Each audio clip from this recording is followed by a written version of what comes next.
If you know his voice, you know his music, it means you're a certain kind of Shannon, person. it You're went, intense, you get it. You probably have pain, and you know how to wail it away in a pit to make it all go away.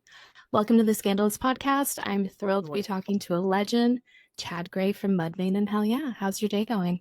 it's going all right. Good. Just trying to turn everything around, get back ready for tour that we have coming up with Megadeth. Like I basically leave in a month. So I'm just in the gym, that's what's weird. And probably any musician would tell you this. So like we're on the road, we have a regimen, like we do our thing on the road. And then you come home and you're just like, kind of fall off. And it's just like it's so much harder now than it used to be to get back on or to get results, I guess we should say. Um, as you get older, they don't get any easier. So you have to work a lot harder. But so I'm back in the gym and just doing my normal get ready for the road shits. Yeah, I totally get that. I was just laughing at myself. I had to pop a Tums like when middle of the afternoon. Usually I only have to do that like right before bed, but I was like walking in here and I was like, am I getting heartburn right now? It's like we're all getting older. So Yep. the heart everything comes sooner. Everything's more. It's so funny. Mm-hmm. Yeah, I just saw Brian Fair from Shadows Fall. He posted his Awesome. YouTube workout to get in shape, and he did a full workout video and he put it up on YouTube, and that's like his at-home workout of how he gets ready to jump around on stage. So Oh shit. I'm gonna have to check that out. yeah, it was really intense. It was is it was is it like hit I think so. He calisthenics, like was, calisthenics and push-ups and da-da-da, pull-ups and blah, blah. Yeah. yeah, up downs and his push-ups and his jump Mhm. ups and his sidewalks and things like Burpees and all that shit. that. Yeah, I was like, Ugh. that's how they get Yeah. ready for stage. There you go. Yeah. I just lift and then I do the stair stepper. That's my thing or whatever. But I just jump on and push that shit up as hard as I can, and just I'm basically running up the stairs for 3 4 minutes to get my heart rate to where I want it to be, and then I'd like kick it down, and then you know it's just it's a battle. The good news is it only gets worse. I love that. That's funny. What are you listening to at the gym? That's the automatic next Dude, question. What pumps you I up? I I listen to a lot. I listen to a lot of Pantera. I mean, that's always been kind of my workout thing. Metallica, like Slayer, all the the big four stuff, and just you know Slipknot, Manson, Portrait, just I mean, like my shit is so OG. You know what I mean? Like I've never let go of the things that really attracted me to music. And all those bands I just named uh were in my life. Corn were in my life before I was ever a legit musician. You know what I mean? Those were me as a metal kid, listening to that stuff. When I say that, it's just like, you know, every day, all fucking day. That's how we did it, back in the day. It's just like, couldn't get enough of this shit, you know. I don't have a necessarily a problem with new bands and stuff like that. There's a couple uh new things that are coming up that are pretty cool. Um, but yeah, I go back to my old staples, especially when I'm in that headspace because it's almost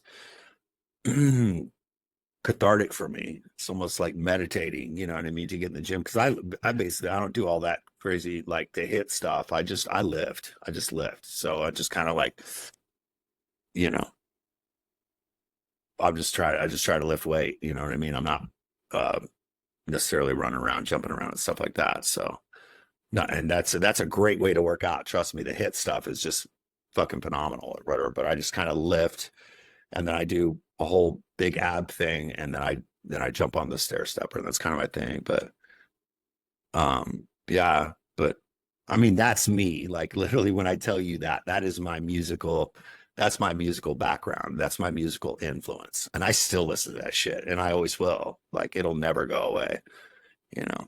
I think that's one of the beautiful things about music. It's like when I'm standing on stage now, you know, I'm literally looking at it like all different sorts of age groups, especially with Mudvayne, because Mudvayne went away for a long time. So we have a lot of new fans that are super fucking young, So I'll stand there on stage and look at, anywhere from 16 to, fucking 55, 60-year olds. You know what I'm saying? So it's just like all those older people are watching us and listening to us, and they show up to the shows because like music is the fountain of youth. It when I hear uh early Slayer, or I hear Metallica, and any of those bands that I say, I go back to that age in my mind. And I think that's why it's cathartic for me at the gym, because I don't feel like I'm in this body. I feel like I'm in a much younger version of myself. So when we play, we're satisfying the needs for the younger kids to be able to finally hear us, because they might have been fans for fucking 10 years, you know what I mean? And they're hearing us for the first time. I love that.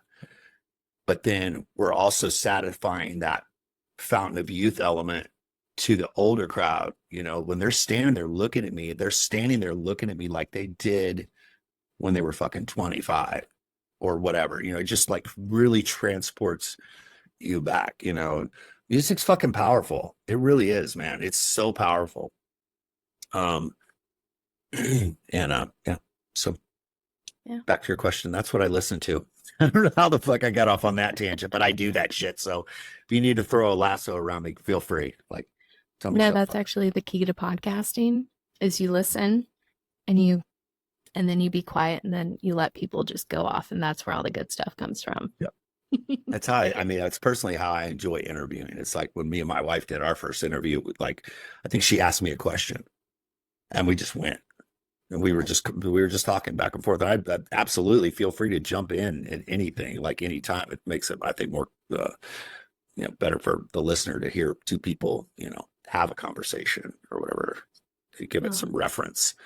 But that's how Shannon and I, when we first interviewed, and like basically got the sparks going. Like, we she asked me a question, and next thing you know, we're fucking talking about Spokane, Washington, and her grandma lives in Spokane, and I love playing Spokane, and blah blah blah. And it just like went, and people that were probably, into my music or whatever, were probably like, what the fuck is, you know what I mean? But I like making people go, what the fuck is this? Part of my job, part of my charm. Yeah, that's exactly how I am, and I'm glad you're that way as well. Like Seven Dust, Drowning Pool, you guys, hell yeah. I love the melody, and those albums still to this Right. day. It overcomes your body. Right. And it overcomes, and I'm the exact same way. And it's magic. And I love being that way. And I'm sure when you hear Seven Dust Black, you don't feel like you're in the body you're in right now. You know what I mean? You transport it back to a long time ago. You know what I mean? It's like you imagine yourself as a young girl listening to that album. And that's what music does. And it's really cool that way. And that's why I always say, like I say it from stage, I'm like, I don't give a fuck how old you are. I don't care if you're 16, 8, or fucking 75. How many people in this crowd are true heavy metal kids? And everybody loses their shit because everybody is, you know what I mean? Like, really, it's that metal and the metal community, it's the glue, you know what I mean? It really is the glue that holds us all together. And I think with that glue comes that glue is built off of the emotion that's in it, because heavy music's not always fuck the world and blah blah blah blah. Like, sometimes it goes down darker holes, and people really build relationships with it, you know what I mean? And again, it's therapeutic, it's cathartic. It's like, it does its job, you know what I'm saying? So Absolutely. That's and we're gonna expand upon that so much for sure. And also I heard that you also really like the Eagles, and I'm a big fan of not liking things because everyone else likes it. But Eagles has a residency coming to this I year, know. and I'm super excited about that. Yep, Are you and Are you Shannon gonna going? go to that? Oh, absolutely. And that's the thing. It's like, and kind of thought about you two. You know what I mean? It kind of get like it crossed my mind. Let's say that. Definitely not my really. You two's not that's definitely not my full blown cup of tea or anything like that. But I thought it might be cool. And the Dead and Company, I'm like, hell no. You know, you see, I'm just not into it. Yeah. And Fish, I'm sorry, I'm just not into it. John Mayer's in that too, right? Isn't John Mayer in, or is he in Dead and Company? Is it John Mayer? No Shannon? idea. I'm Is it like John you. I Mayer? don't pay attention to it. Somebody like that. I Yeah. think it's John Mayer. Well, Okay, there you go. now I Well, I look was like a just fucking idiot. But yeah, but Fish and the Dead, I'm like, I'm not yeah. gonna do that. You know what I mean? But the fucking Eagles, like, holy shit. Like, dude, and I'm sure they are like fine wine.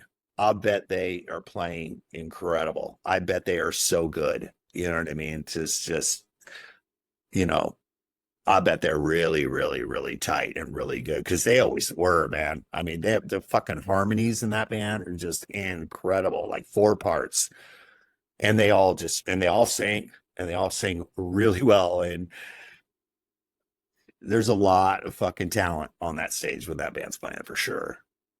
I almost Absolutely. kind of like wish it wasn't at Sphere, you know what I mean? Because there's so much background shit going on, you know what I mean? Yeah. Like, but that's the one venue where it's like you don't even give a shit if if you see the band or not, you know what I'm saying? So Yeah. whatever. But yeah, I'm definitely gonna go to that for sure. Well, actually, I think the Eagles are the only band I would actually go see at the Sphere Mm. because I saw a little Instagram ad video for it. And I don't need anything to be immersive, but like they did like the Desert Hotel California, and that's what they showed up as like the post announcement and like being immersed in that, Yeah. like being on their peyote trip with them, like when they Mhm. figured that whole album out. Yeah. I think that is like the only show I ever want to see at the Sphere ever. Yeah. No, I mean, and I'm not saying that like any band, if they really want to get into it, could do some really cool stuff with what they have to offer. You know what I mean? Like Yeah, you could do some really, really cool shit. Yeah, but no, I agree. I mean, I'm just saying, if they were doing a residency in just one of the theaters here in Vegas, I would yeah, be completely down to go to that. You know what I mean? But the Spirit for may be a sure. bonus. But yeah, Yeah. that's a good point. You know what I mean? Especially just being as descriptive as you were describing that. I'm sure it's fucking gonna be amazing. Absolutely. So, so good. So excited. I love it.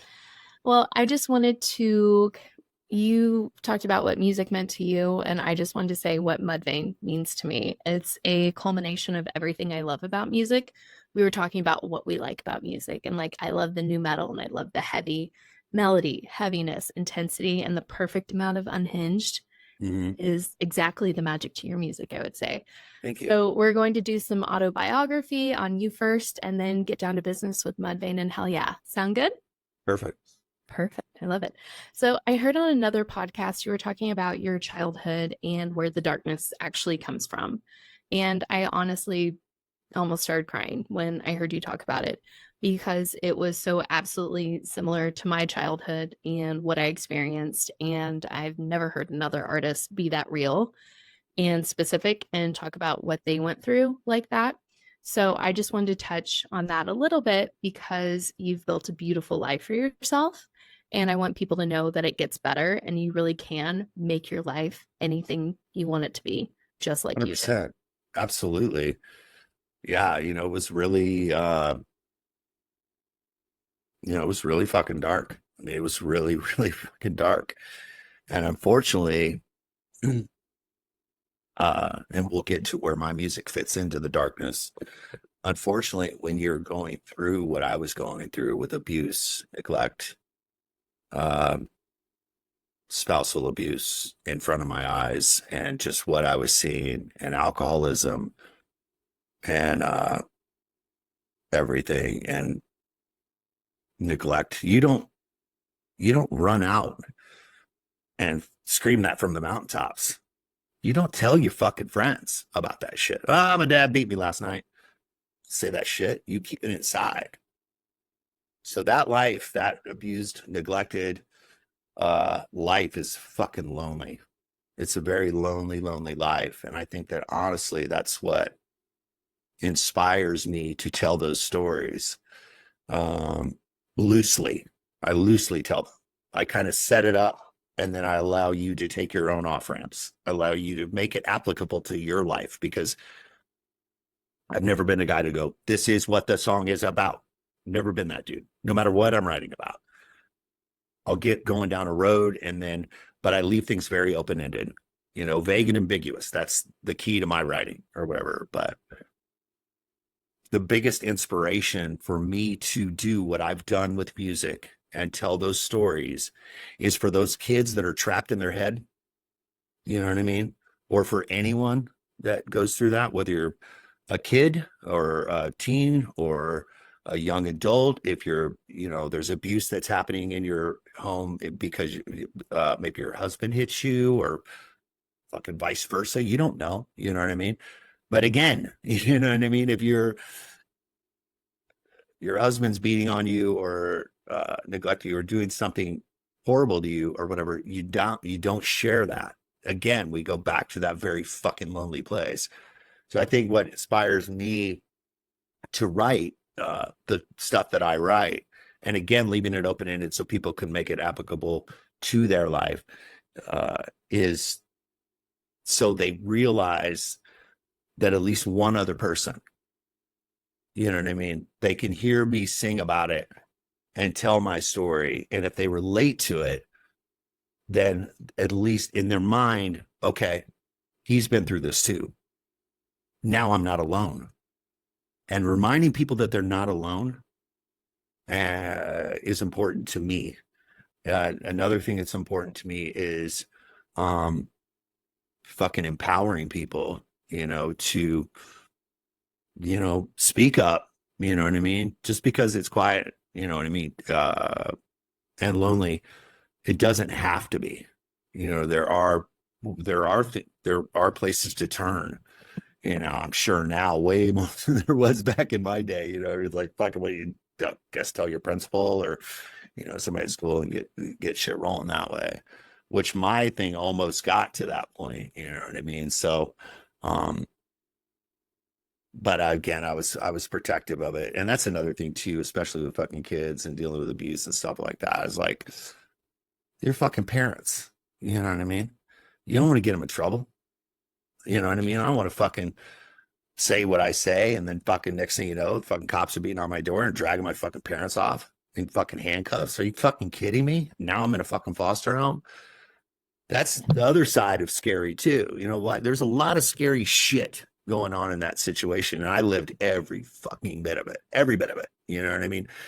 And with what I saw, and like what makes me proud of myself now is that because what I saw, I could have just as easily went out the back door.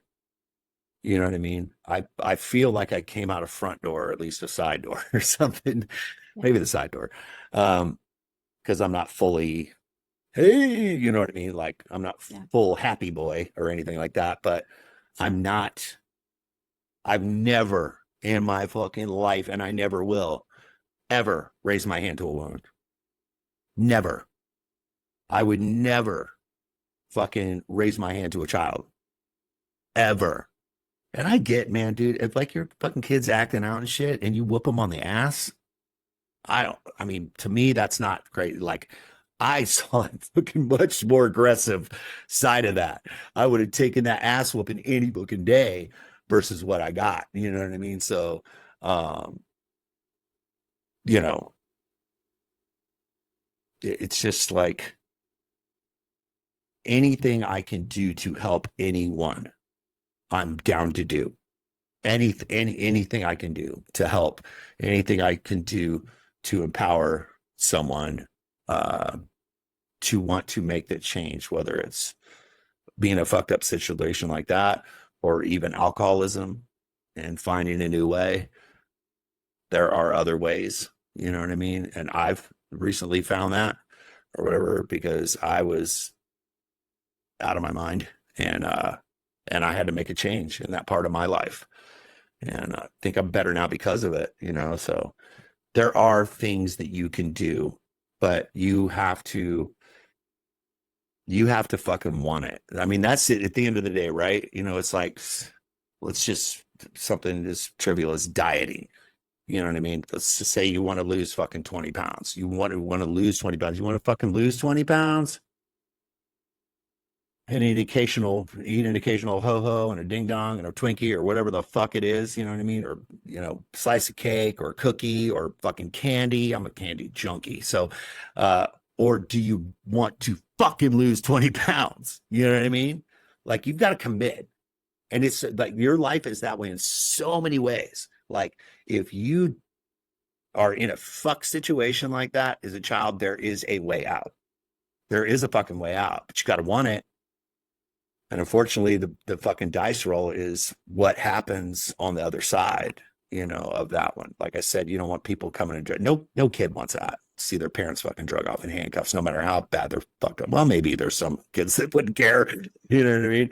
There's probably a time that when I was like in the midst of it, like, man, I really wish the fucking cops would show up right now. You know what I mean? Or something like that. But Yeah. there are things you can do if you want it. You're like, but you have to want it. You know what I mean? If you're in a fuck situation, in a job or in a relationship, there's a way out. You know what I mean? If you're a complete fucking fall down drunk in your life and you're fucking got DUIs and your life is just in shambles and you're fucking divorced and shit because of it, there's a way out. But you have to fucking want it, right? Like you have to really, really want it. And you know, there's a power inside of each and every one of us, you know, that is there, and it might be buried real fucking deep. It might be just there might be a ton of shit on top of it, you know, just how we push things down. And sometimes when we push shit down, we're pushing down that light that's inside of us, you know, that fire. You know what I mean? If you're gonna keep stacking shit on top of that fire, man, it's gonna get dimmer and dimmer and dimmer and dimmer. But you have to believe and know that it's still there. You know what I mean? It's always in you, whether you can feel it or not, you know? Um,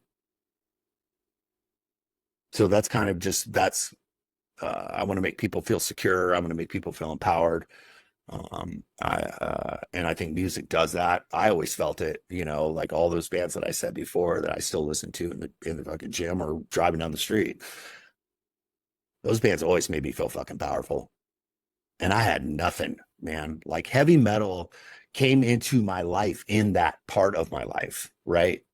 So I'm this kid that ain't talking. I ain't telling anybody shit what's going on at home, and home is fucked. You know what I mean? Be like fucked to the 10th power. It's just crazy, right? And I had this little tape player, man, that my grandma gave me. It was a mono, just a little mono tape player. It had one speaker on it. Wasn't even stereo. And my grandma gave it to me. It's like probably for dictation, but it took a full size cassette, right? You could hit record on it, record shit, whatever. It's just like one of those little fucking dictation kind of. But back in the day, you know, it was like a fucking brick, you know. And I had one of those, and a friend loaned me a tape, right? And then I went home and I fucking dug around and I dug it out. It was, you know, because I didn't fuck that I need it for, you know what I mean? Like I didn't, you know what I mean? Sit around dictate how fucked up shit is, record fights, whatever. But it's like what I need it for. So I dug it out, right? And they gave me Too Fast for Love. Molly Crew Too Fast for Love. And I put that fucking tape in, dude. You know, that fucking opening ripped the live wire, and I'm just like, what the fuck is this? Holy shit. And I've been a music fan my whole life. I grew up when the Eagles were like, I was like 4 or 5 years old. This shows how fucking old I am. Like my mom, when she had me, she was still being a kid. She was only 17 when she had me. So when I was 3, she was 20. She was still cruising and drinking, partying, probably doing fucking speed. Who knows? You know what I mean? Um, and I'm in the back, like sitting on the floor in the back of the car, you know, playing with fucking Hot Wheels and shit. So like, um, I remember at that time, like when the Eagles, the band we're talking about, was on the fucking radio, legit radio, like fucking Peter Frampton, Do You Feel? I remember when that song fucking came out. It's like fucking what, 10 minutes long, 12 minutes longer. It's crazy. I remember that motherfucker playing on the radio. All the classic rock. No, no, no. It wasn't classic rock. It was rock back then. You know what I'm saying? I'm classic now. So anyway, so like I was a music fan my whole life. My grandma and grandpa, they both played. My grandpa was a fiddle player, he was a mandolin player. They would get together with their friends, like fucking hoedown shit, like fucking bluegrass, fucking chicken picking, somewhere in the neighborhood of beat, 2, 3, 4, bam, and they go and they just fucking play and they're just riffing, and they're doing their thing. And like square dancing and all that stuff. So I came from a very musical background. And I loved music. But I played that fucking tape and holy shit. Like, it's like somebody fucking lit my head on fire, if that's a good way to put it. I don't know. Just like something like excitement. Like, I was like, what the fuck is this? I was blown away, like blown away. And that was my entrance to metal. You know what I mean? And would you consider that metal on today's terms? Probably not. But then that was fucking metal. You know what I mean? This was like 1981 or whatever that Too Fast for Love came out. So this is early shit. You know what I'm saying? This is right after the fucking 70s. You know what I'm saying? This is like early 80s. Yeah, for sure. And I heard that. It's the same feeling for sure. Yeah. And I mean, still when I hear that album, I go back to that 13 fucking year old kid. You know what I mean? Whatever fucking old I was. I think it was like 13, 12, 13, 14. But, and that started my love affair, with metal. But going back to the lonely kid and the isolated kid, because I was isolated in my mind, in my soul. Like I was just like suffocating myself, depressed, like crazy, suicidal. Fucking 12, 13, 14 years old. Are you fucking kidding me? I've been suicidal since before I knew what suicide meant. I knew I just didn't want to be here. I've been depressed since I knew what depressed meant. Like I've been depressed most of my life, and I still battle it. I still battle suicidal thoughts still. And so that music now takes a lone boy, and I give the tape back to the dude, and I fucking stole one. I went to I was walking home, and I fucking went into a store and I fucking stole one. Because we were fucking crazy, crazy poor. That was another thing to this story. Like straight up trailer trash. We lived in a fucking trailer that was like fucking termites holding hands. It was like literally about to fucking fall down. And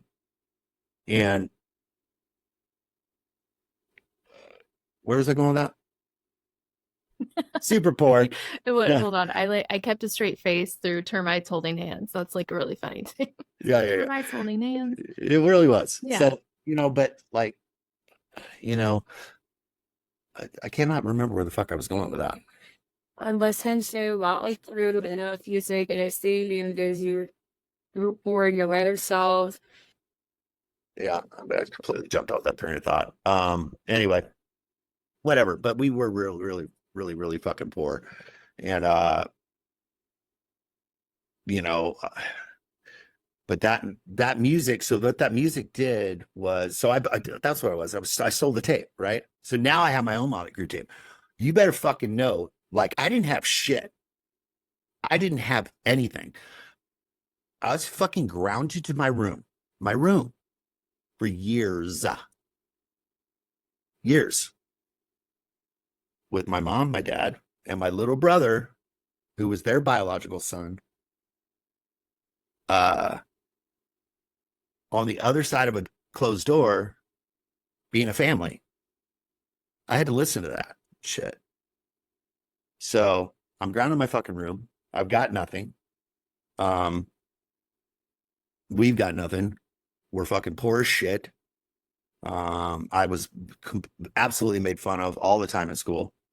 So my fucking clothes were always dirty, fucking mismatched socks, fucking like just shitty, like garb. You know what I mean? Just like the worst.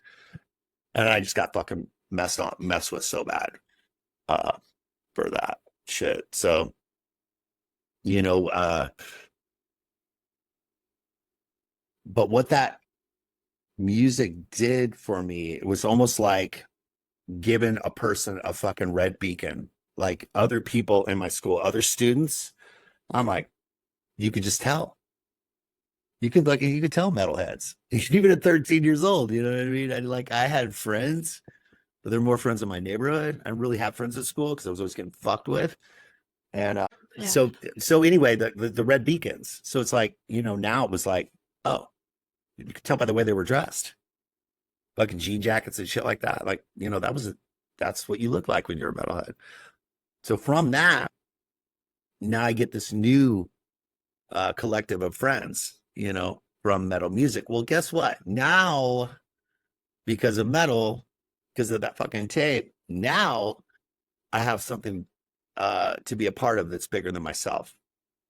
And I desperately fucking needed that because all I had was this isolated me that was cut off basically from everything. You know what I mean? Now I have a clique. Now I have a crew. And now I have this relationship with music and this collective of people. We're like a fucking team. You know what I mean? And that empowered me. You know what I mean? And it gave me a lot of, it gave me hope. You know what I mean? Like, oh, fucking, there was no hope before that. Like, shit was a fucking train wreck, and that's just how it was. You know what I'm saying? So there was no positive at all until that tape came into my life. And now there's a little bit of hope. Now I can see something. Now there's a light. And I'm hoping it's not a fucking train, but I see a light. You know what I'm saying? And it's like, which generally in my life, it's a train.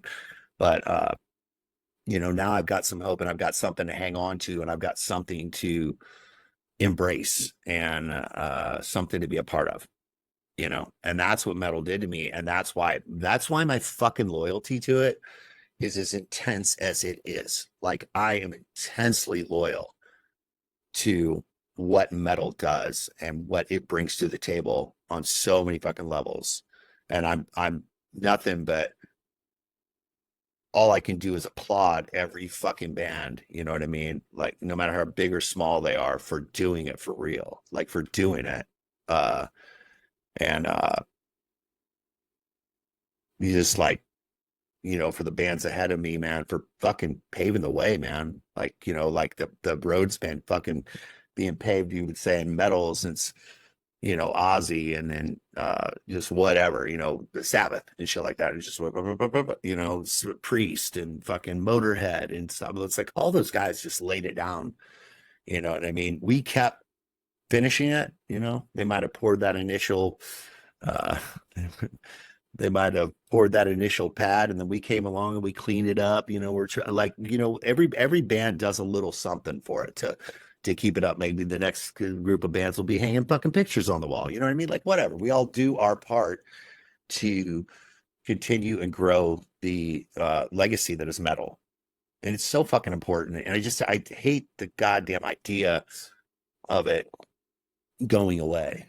You know what I mean? Like it scares the shit out of me. AI scares the shit out of me. You know what I mean? Just all that. It's just like, you know what I mean? Like, I'm just like, I want to write a song that sounds like Mudvayne Dig and fucking Durka Durka band this and blah, blah, blah band that. And you throw it into AI and it spits something out of you. You know what I mean? Maybe it comes up with some kind of cool riff. You're like, oh, that's kind of a cool riff. And you play that shit. Then you go in and record it.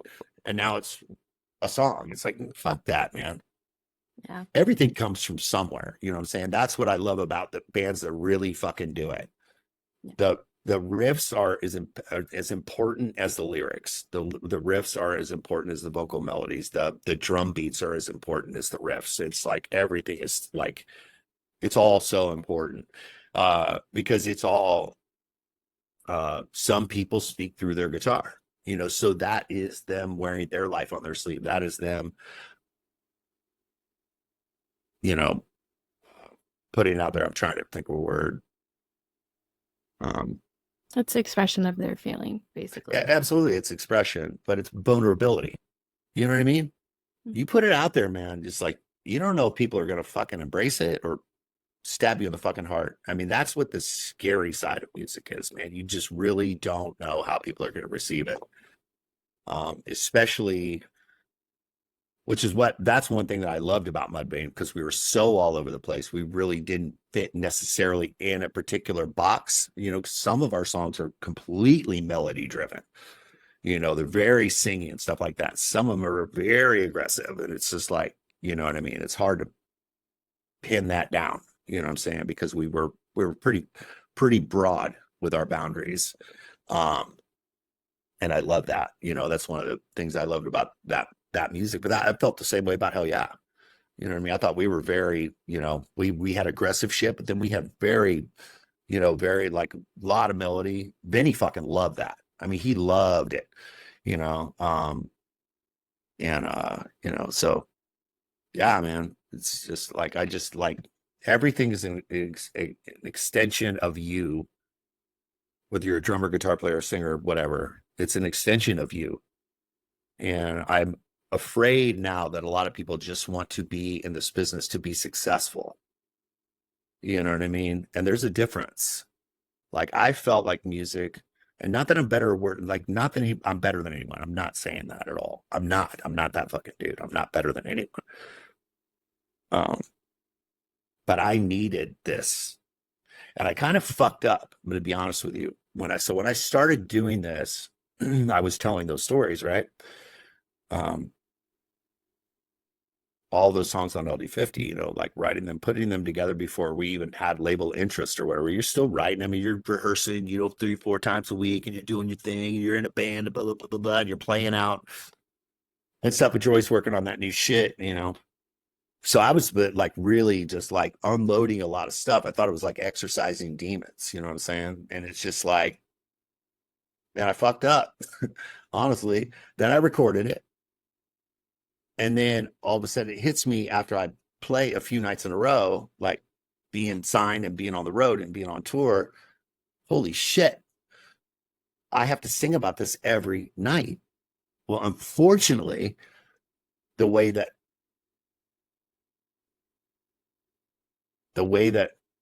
I am with the music, I try to be as honest as I can be. When I'm performing a song, I don't go back to the time that I penned it. I don't go back to the time that I wrote it, which may be just a couple years ago or a few years ago. I go back to the time that inspired me to write it. So every time I play that song, I go back to that 12-year-old kid. I go back to that 6-year-old kid. I go back to that fucking 8-year-old kid. I go back to that fucking crazy fucking world that I lived in. A lot of it's based on that part of my life. So I fucking sing a song. I'm like, Jesus fucking Christ, I'm like reliving it, you know, and I did it every night. And it fucked with me. Really, it did, you know, year after year after year after year after year, doing it. And with my dumb ass kept doing it, I just kept doing it. You know, it was like breaking me down a little bit inside, because there is a lot of realness to it. You know what I mean? There's a lot of honesty in it and shit, but I couldn't stop. That's the only thing I knew to do. That's the only way I know how to play and write music. And I'll still do it to this day. And it's done a lot of damage to me personally. It made it very difficult to let go of things, obviously, because I'm fucking reliving it every day of my life. You know what I mean? So it makes it really tough. But I mean, you know, I it's what I do, and I have a reason for the reason I do it. I feel like almost, it's weird. It's worth it to me to hurt myself to help somebody else, which is weird. You know what I mean? It sounds a little fucked up, but like my well-being isn't what's most important to me all the time. You know what I mean? I'm willing to sacrifice my well-being and my headspace to maybe shine some light on something, or to help somebody else grow that fire back inside of them so they can make a decision to change their life, no matter what it is. You know, and I don't really don't talk about it. And I really haven't talked about it. This would be the first time I talked about it, but like I quit drinking 2 years and 10 months ago. This is probably will be the most vocal I've been about it in this podcast or whatever. I've mentioned it, but I haven't really talked about it. And, you know, I grew up in that shit that I was in, and I like my grandmother, who was the love of my life, helped pull me out of that. Right. She helped get me the fuck out of that mess. And she was just devastated. Like I was her whole fucking world. I was her little boy, you know, and she was mine. And I was taken very far away from her. And it was just like, we were both just, you know, fucked up. And eventually I got pulled out of that mess and basically started living with her. And she got the most broken, like destroyed fucking kid that you could ever get. And all of a sudden now I've got this fucking freedom, and I got some love around me, which I hadn't felt in a long, long time. And I just went fucking crazy. Like I went crazy. I started fucking drinking. I was fucking 13, 14 years old, 14. You know, I started drinking. And probably the first time I drank, I just like vodka, you know, like first time ever. Like not drinking a beer or whatever, you know, like probably just poured a whole bottle of fucking vodka down my throat. First time I ever got drunk. It was probably fucking vomiting and fucking blacked out and fucking da-da-da-da. Maybe close to fucking death. I don't know. You know what I mean? But and that's just how it was for me. You know what I mean? It was like, it was helping with the pain, you know? Because I was fucked with and all the crazy shit that I went through down there and that I'd been through in my whole life up to that point, gave me confidence. You know what I mean? Like you ask anybody, the shyest motherfucker on the planet, you pour a couple drinks down their throat and all of a sudden they're talking. You know what I mean? Because it's liquid confidence, right? So I like that aspect of it. So I got addicted to that. I got addicted because I've always been very much square peg, round hole, like most of my life and most of my situations. And I still have that, where I very much feel like I don't fit in. You know what I mean? So I'm always kind of struggling with that. So that gave me that confidence to be able to fit in. I was funny as shit, you know, and I was a lot of fun to be around. I had a lot of fun, you know, when I was drinking. And then it just kept progressing, you know, and then, you know, all through my life, 14, fucking on my 20s.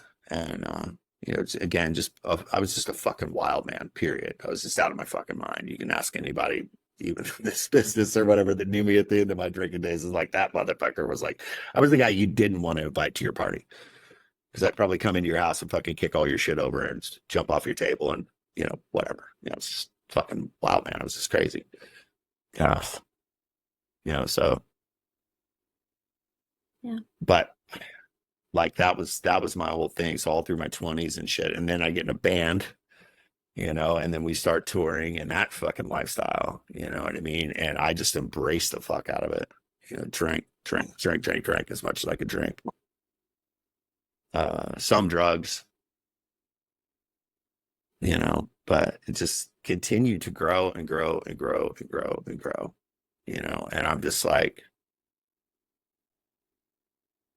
through different relationships that I had or whatever that were just fucking blown up. I'm quite sure that my drinking had something to do with it. It might not have been the full blown reason, but it was definitely in the ballpark. You know what I mean? There was definitely something that added to it. So, and then I met Shani, and you know, when we met each other, we just fucking went for it every night, man. We just fucking partied our ass off, you know, honeymoon stage, just like fucking fun and, you know, having fun and shit like that. And then it just got to the point where it was just like, you know, she's got to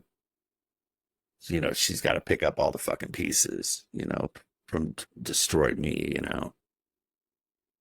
And just in alcoholism, there's a lot of self-centeredness, and I've never thought of myself as a self-centered person. You know, I've always been very humble. I have humility. I think it's the most powerful trait any fucking human being can have is humility. I've always kind of prided myself on being approachable. I always treat my fans with a lot of respect, and I just treat people in general with a lot of respect, unless I'm fucking drunk and turn into the fucking wild man, kind of whatever. So I never looked at myself as a self-serving, self-centered type of person. And then like I started thinking about like after I got sober, looking back on it, and it's just like I knew for a fact that when I like right out of bed, right the fuck out of bed, crack a beer or fucking do a shot or whatever, right before I took that drink, you know what I mean? Just looking at it and going, knowing in my head that at some point I'm going to take this drink, and I don't know if it's going to be beer fucking 8, beer 15, shot fucking 10, whatever. At some point, I'm going to go off the rails. I'm going to make shit uncomfortable. And I'm going to fucking bring all you motherfuckers down with me. Anyone who's hanging out with me. I don't know how much more self-centered you can get than that. You know, I knew it every day, but I still fucking did it. That is fucking selfish, you know? You know, just thinking about what I did, you know, to my wife that loves me more than I think anyone's ever loved me. How huge she was for me. And she hung in there with me, man, you know, and I just fucking, you know, I would literally, any person I came in contact with, I would burn a fucking bridge down. Like I would burn bridge after fucking bridge after bridge. And then it happened to some really close friends of mine, and they're literally looking at me going, because of my behavior, my drunken, psychotic fucking behavior, that's still, I guarantee you, still fueled by a life of chaos and whatever from the time as far back as I can fucking remember. You know, I burnt some bridges with some really fucking close people, and they literally looked at me like, you know what? I'm fucking done with you, man. I'm fucking done with you. Like, I'm not going to sit and watch you fucking kill yourself with booze. But you're going to die alone. You're going to be alone. You're going to lose everything because of what you're doing. You're going to lose it all. Fucking tough love. You know what I'm saying? And at that moment, I was like, fuck this. Last time. At that moment, I was like, this is it. I'm done. And I did it, you know, and I quit. I wanted it. Again, back to you got to want it. You know, I fucking wanted it because I pissed myself off now, you know. And I fucking wanted it, you know. So I started chasing it, and, you know, and it's just like, you know, you think you get sober and everything fucking fixes itself. It's like just drinking is just part of it. You know what I mean? You drink to medicate yourself, to deal with fucking whatever the fuck you're dealing with, which could be any number of things. You know what I mean? You take away the fucking medicine, shit. It's a shitstorm. It's a shitstorm. So here I am, and I'm doing therapy. I'm not drinking. Some friends of mine, at about a year and 3 months sober, talked me into going to a meeting, you know, like at about 2 years, like right at 2 years, I think is what it was. I was more, I've told you, like depression and suicide just fucking own me, you know, for forever. I couldn't understand it. You know what I mean? I was more fucking depressed than I'd ever been in my life. I was more suicidal than I've ever been in my life. And I've been fucking suicidal. You know what I mean? Like everything was just an absolute shit show. And I'm just going, I couldn't put it together. I'm like, what the fuck is going on? I'm like, you know, I'm stomping around the house, looking at Shannon going, what the fuck is wrong? What's wrong with me? Like, God damn it. I'm like a fucking, you know, I'm in therapy. I'm not drinking anymore. I looked at it like they tried, but it just didn't dig in. It didn't get its teeth in me, right?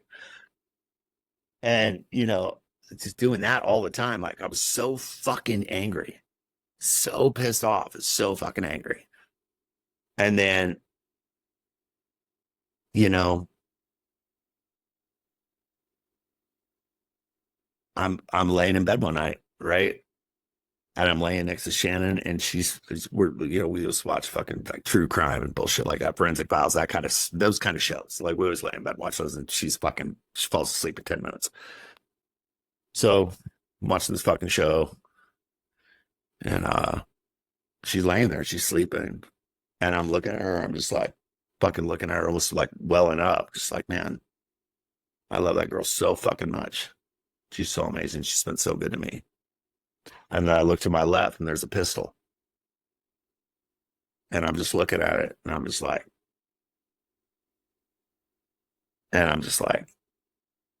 motherfucker. You know what I mean? Like I will fucking kill her.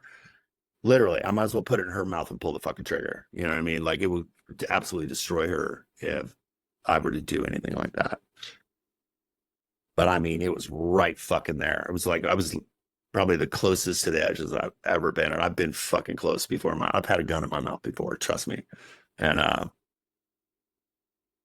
somehow, some way, I found the power to keep pushing. You know what I mean? And that's the moral. Is fucking always just like that. It's never a fucking option. It can't be an option. And if you find yourself doing that, you have to do whatever you can do to dig deep and find that fucking flame that's buried underneath all that bullshit and fucking let it help you out of that hole. You know what I mean? Because that's just life, right? We all live in a fucking hole in one facet of our life or another, and you just got to get out. And I'm just like, this is insane. And out of the fucking blue, a really good friend of mine, old like music business colleague that I'd heard, which I'd talked to since he had got sober, but he got sober and hits me up and he's like, "Hey man, how you doing?" And that's that night. I'm laying there and I was like, I'm not too good, man. I was like, I'm really not. And he's like, "Need to talk?" And I was like, "No, man, I'm good." So I really think I need to give this another shot though.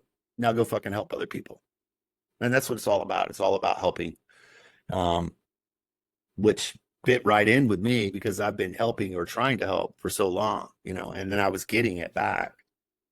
And and I'm still, trying to find my footing in it and stuff. I've got a lot of new feelings that are popping up, like fucking self-esteem issues and security issues and stuff like that, because I still don't give a fuck what people think about me necessarily, you know what I mean? But I do, but that old dude is gone. So now I'm trying to learn about this new dude that does care. You know what I mean? So, but I'm having issues with that. So there's definitely a spiritual side, which I feel like I've always had a spiritual side, being connected, magic and elements and, sun, moon, stars, energy, da da da. Like I've always felt a connection with that. Like some of our earliest Mudvayne stuff, like delves into that kind of shit, astrological and stuff like that. And so always had a relationship with other things. You know what I mean? So when I came in, I just applied that to it. You know what I mean? Because I have a background, I have a history with it, so I have an understanding. I mean, you can be fucking Wiccan, or you can be whatever, you can pull that shit in. Or if you fucking do your moon intentions every full moon, you can make the moon your higher power. You can do anything, you know what I mean? So that was one of my big turnoffs. But, when I realized what that was, and now, because alcoholics are physically sick, it's a sickness, it really is. It's a fucking disease. And we just keep dumping it down our throats, man. Our life just keeps fucking falling apart, and we just keep going right back to it. It's fucking incredible. It's unbelievable how many times I fuck some shit up because of fucking booze, and I just kept going back to it, man. And it will, and then I just,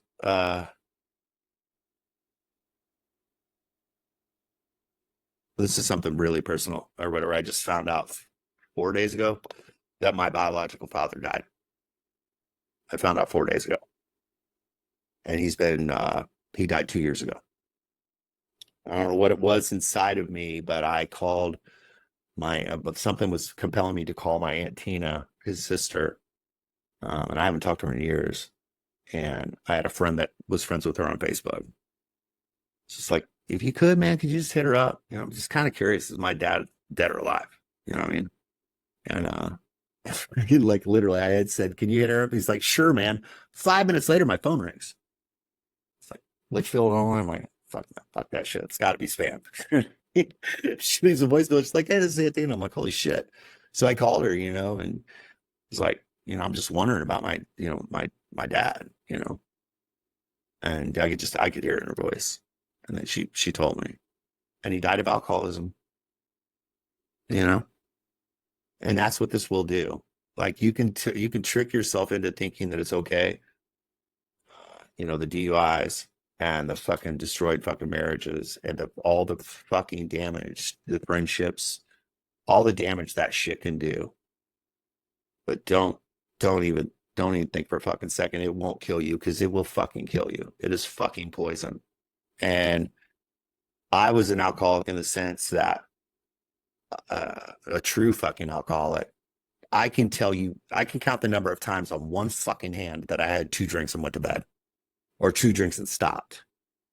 And that's probably not even covering all 5 fingers. Seriously. Like when I started drinking, I drank until it was fucking gone. You know what I mean? It was fucking gone, or I was so on my goddamn neck, I could not physically put it into my body anymore. I mean, I was just an insane drunk, I'm happy to be where I am, but like I said, I'm still trying to get my footing. But the self-discovery is fucking incredible. And I just got to keep doing it. I just got to keep doing it, because I don't want to fucking drink anymore. I mean, it's the bottom fucking line. I don't want to drink anymore. Now, 4 days ago, I found out, my fucking dad died. He's my biological father. I haven't talked to him in fucking zillion years, you know what I mean? Or whatever. But that dude did love me. He couldn't get out of his own way. He's always been a drunk. He always was. And when I was 3 or 4 years old, man, he'd be fucking bad. But he was like the other side drunk. He's super fucking happy and just kind of wild man, you know what I mean? But he's a good dude. And I know he loved me. And my aunt told me that I just fucking lost it. She told me that. She's like, your dad talked about you all the time. And dude, I haven't talked to him in fucking 100 years, man. It feels like forever. So yeah, that was pretty crazy. To get that, but I'm just like, it just one more fucking one more step, one more rung on the ladder, like I'm climbing out of this shit. I'm getting the fuck out of it. I'm getting as far away from as I can. And by month, day by day, whatever the fuck, every day I am sober, I'm a day further away from that shit than I was yesterday. And it's just like, I'm going to keep doing that, and I like it. And I like who I am. I've always liked what I have inside of me. You know what I mean? I didn't like all the baggage and shit that really made me whatever. And I didn't like that part of myself, So finally, one day it did give in. But again, this is all going to go back to that lonely shit, So like I drank until just like, so I'm like 2 years, 10 months sober. So up until 2 years and 10 months ago, I was still very isolated, very alone, very in my head. And a part of me that couldn't break through. You know what I mean? Like some part of me that just couldn't break out. Let's call it break out instead of break through, break out of whatever the fuck this shell and walls that I built up around me with all my years of drinking and all the baggage and stuff. But it's helped me kind of exercise some of that stuff. And I'm seeing the thing. But like I said, with this and with the sobriety and comes a lot of new feelings, that the old guy didn't feel, because the old guy didn't give a fuck. And the new guy does somewhat give a fuck, you know what I mean, on a level. I mean, I don't care what people think about my music.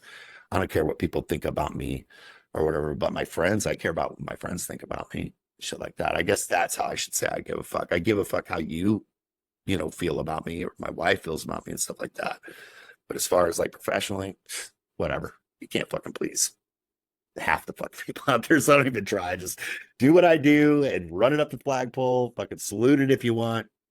Fucking tear it down and burn it if you want. I don't give a shit. But yeah, so the new guy with all the new feelings, you know what I mean? So it's just like but it's just part of the process, you know. It's this fucking combine of kind of emotion, you know, that you're just trying to harvest and get the fuck out of you, you know. I'm excited. Well, I want to say a few things to you. Mm-hmm. So believe me when I say you and I have the which like I'll tear up a little bit or whatever. And I feel bad for like all my podcast guests. Like I've had all my favorite artists on for the past like 4 podcasts. So all they've done is like listen to me talk about my childhood. Haha, here we are. We're gonna do it again. So I will say this. You and I have the exact same childhood. I had no friends growing up. I was very alone. I was horribly ostracized my entire life. And kind of like you as well. And I know you really wanted it. And you got yourself the fuck out of a really bad situation. In the same way that see, I'm crying. Don't cry. In the same way that you were horribly abused and different and could not be like, you found music, and that's what it meant for you. And in every way that I was ever ostracized or made fun of, or just every way that I didn't fit in, when I first started going to shows and when I first got into the music industry, everything that made me different, everything that made me weird is every reason why I was celebrated. And exactly what people loved about me in the music industry is everything that everyone else in the normal world hated about me. So we got that going for us. Right? Which is nice. and I love it. And I have a beautiful life and I've gotten out of it myself. And I have such a beautiful life now. And I'm so thankful that you talked about your journey with becoming sober. And I'm so glad you talked about it. You need to give yourself more grace. You really, really, really, really, really need to give yourself my wife tells me that all the time. And self-love has never been my strong suit. Like I've always been, horribly insecure and whatever. I can't even believe that I do what I do because I'm so insecure. Like I said, you just put it out there and hope for the best, you know. But again, it just comes down to being honest. You got to be honest with what you put out there. You got to be honest with your outward self, but you also have to be honest with your inward self, and you have to be honest to yourself. And I think that because of that, all the honesty that I do have just in general, I think that that's kind of what's giving me the courage, so to speak, and the vulnerability to put it out there. And I guess I enjoy the vulnerability. I enjoy people embracing it, because when they do, they fucking embrace it like really, really hard. And if they don't, it's like whatever. It's just fucking noise. You know what I mean? It's like you can't listen to the noise. It doesn't make anybody better. And it's like that's all the world is now, is fucking noise. Just people fucking yammering about this and that and the other thing. It's whatever. Like people used to have to work really hard to get themselves to a platform to be able to speak and be heard, like really fucking hard. And now everybody has a platform to be heard. And unfortunately, nobody has anything to say. So this is where we're at, I feel. But whatever. It'll either work itself out or it won't. You know what I mean? It's like I just can't do. I cannot sit around and just fucking, criticize everybody. We can sit and you could talk about the things that fucking drive you crazy about this world for hours, and I could talk about the things that drive me crazy for hours, and they're probably not the same things, and somebody else can do it for hours, and it's probably not the same as what you and I think or whatever. It's just like because that, when you do that shit, is just negativity. You know what I mean? And that is what I choose not to put into my life. And it's just so hard to get away from it now because it's just people are fucking negative. And it's really sad. Like, It's super sad. I posted just everything online. So like I have a social media company as my day job. So that's what I do. So I'm always on my phone. And Mhm. then with Scandalous, then like when I get off work, then I start doing it for Scandalous. So I'm never not on my phone. And I posted a video. I was right in front of Lars playing, he was playing drums. Like I was like 4 feet from Lars, Mhm. like at a Metallica show. And I posted that. It went viral, 1.5 million views, something like that. 90% of the comments were all fucking, he's not that good of a drummer. And just, that is so disgusting and so Yeah. sad and exactly Yeah. what you're talking about. And we won't, I'm not going to elaborate and talk about it super long, but just like, actually, you know what? Seven Dust. I can't imagine. Yeah, exactly. Yeah, Yeah. Yeah, friend, you put me through. yeah, Yep, totally. yeah, That's yeah. Yeah, but whatever. We can, like I said, we can fucking talk about this shit for hours. So let's not yeah. do that. It doesn't matter. People are fucking negative, and all we can do is hopefully be positive, and maybe we can inspire people to be more positive and let go of some of that bullshit.